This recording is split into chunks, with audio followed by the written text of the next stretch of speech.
ఈరోజు first time కొబ్బరి పాయసం try చేశాను.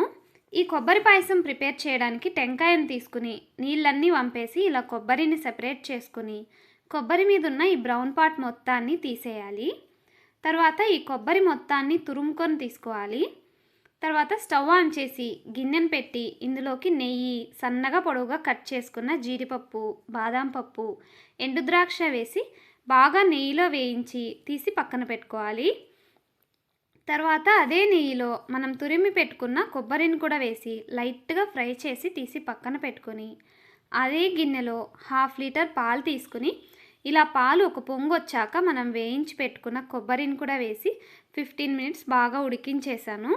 తర్వాత టేస్ట్కి తగినంత చక్కెర, వేయించి పెట్టుకున్న జీడిపప్పు, బాదం పప్పులను కూడా వేసి ఇంకో 2 మినిట్స్ ఉడికించుకొని దింపేసి చూడ్డానికి చాలా ఎమ్మీగా ఉందని ఒక స్పూన్ తిన్నా. అప్పుడు బాగానే ఉంది, కానీ తినగా అస్సలు బాలేదు. మనం కొబ్బరిని గ్రేట్ చేసుకొని వేసాం కదా, అది పాలల్లో అంతసేపు ఉడికినా కూడా అస్సలు సాఫ్ట్గా అవ్వలేదు. షుగర్ని కూడా అస్సలు పీల్చుకోలేదు. కొబ్బరి పాలతో చేస్తే ఏమైనా బాగుంటుందేమో, కానీ ఇలా అయితే అస్సలు బాలేదు.